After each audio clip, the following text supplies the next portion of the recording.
Hello, I'm Allie and I am a domestic wannabe. If you've been here for a while, you know that I have a variety of interests as well as a variety of things I am attempting to complete all at one time. One of the things I have been working really hard on is my cleaning card system. And if you're new here, I just recently shared it in this video here, and you can go and check it out just to get some details. And right now I'm putting the system to the test in my own home. Now, what the system is I am spending an hour and 15 minutes once a week in a specific area of my home following detailed cards so that I can detail clean all the rooms in my house instead of just several, which was a little bit of a rut that I found myself in. And I've already had a few questions that I wanted to make sure I clarified so that, well, you don't think I'm only cleaning my toilets every 12 weeks. I originally started my cleaning journey of learning a cleaning system by following other creators' plans. So the Fly Lady, Clean Mama, the Clutter Bug, I followed their plans and kind of started to find some consistencies and things that were really working for other people and that I could implement in my own life. I mainly followed the Fly Lady and loved this question so much, or the comment was, I like your idea, but I don't think I could wait 12 weeks to clean my toilets or my bathrooms. Me neither. In fact, I giggled because the first time I did the Fly Lady's 31 baby steps, which you can find in this series here, I 100% went all in on being very like, if it didn't say do a load of laundry, I wasn't doing a load of laundry. I waited until the day to do laundry, and I broke the rules and stuff, and I made a big deal, just more for that kitschy content thing. But the grand scheme of things is, in addition to doing those baby steps or in addition to doing my cards, I'm doing this once a week, and it's a deep clean focus on a specific area that I'm not getting to right now. I am continuing to do my weekly home reset, which is where I do a basically top-down clean and of dusting and cleaning windows, doing the floors, cleaning my bathrooms. Now, some people do their a swish and swipe, which is cleaning the bathroom toilet and the sink every single day, and I have never been able to grasp it. I have not been able to get it into a daily routine for me. But once a week, I do a full scrub down. I mean, top to bottom, that toilet gets scrubbed, the sinks, the floors, everything. And that's my weekly home reset. So I'm not eliminating that. I'm just adding this in. And if you follow Fly Lady, in my eyes, it's essentially the zone cleaning that she has done, or even Clean Mama has something very similar. It is a focused deep clean of those areas so that you continually rotate through. Now, in 12 weeks, the hope is to get to all the areas of the house. I have more than 12 rooms in total throughout my whole house. So will I get there? I don't know. This is where I'm putting it all to the test. I shared with you the plan, and now I'm putting it into action. But I wanted to clarify, go clean the toilets. It's fine. Do what you do normally. Do the laundry, all of that stuff. Don't be a stubborn Allie like I was in the 31 days and only do the things that are said to be done because it's not necessary. So with that being said, I recently started a new business and I'm really excited about it. And with that new business, I have found the need to make sure my office space is clutter-free and a functional workspace, which can be challenging when I am decluttering. And things that I declutter from other rooms, case in point, I decluttered my son's closet. I have all the clothes that don't fit him just sitting in my office. That is not helpful for me in my business. So I have decided that the office is going to be a separate room, just like it would be if I went into an office outside of my home.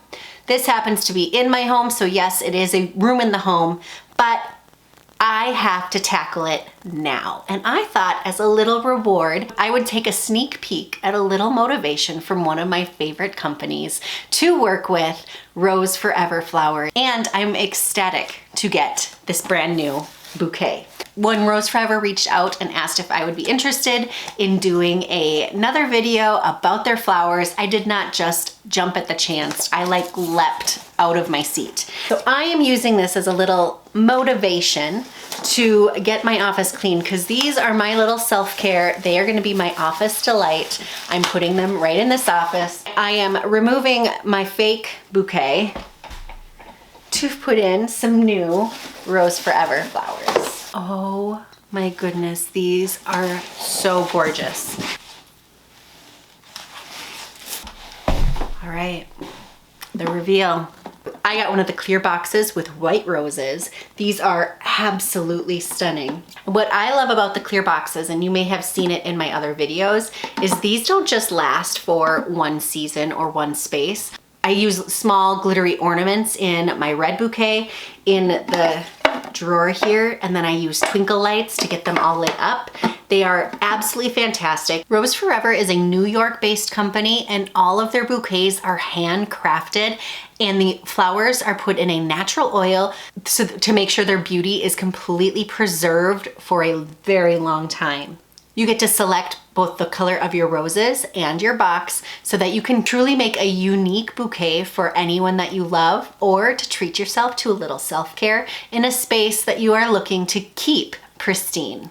So I can't thank Rose Forever enough. They did send me these flowers. If you are interested in sharing Rose Forever with one of your loved ones, you can use the link and the codes in the description box, and that will give you additional discounts on top of all the deals that they are already running. So make sure you head down there, use those codes, and go buy somebody a beautiful thing of flowers, or treat yourself to a beautiful Rose Forever bouquet. I, for one, am going to be using this as my motivation to finish this office.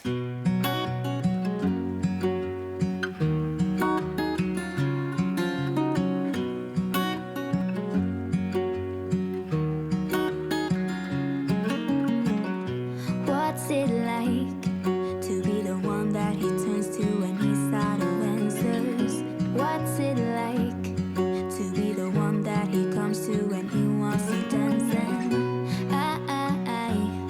I wonder what's that like?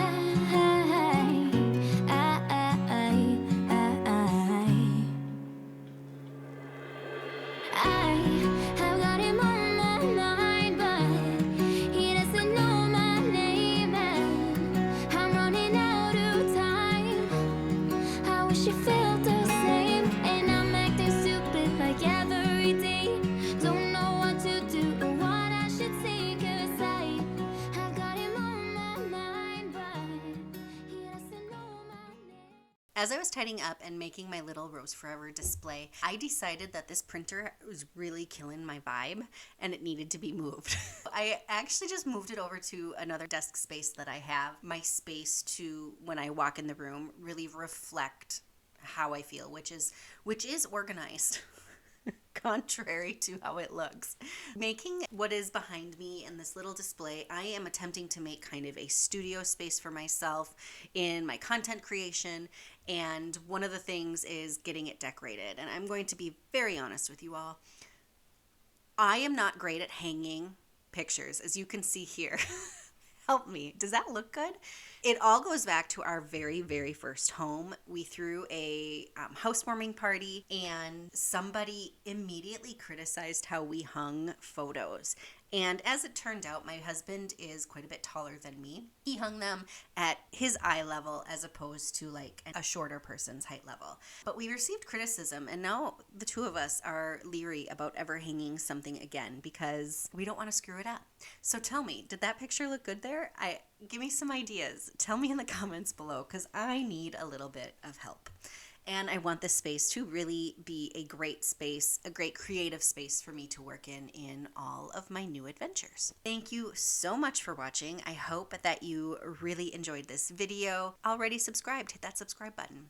Thanks for spending a little bit of your day with me, and I will be seeing you soon.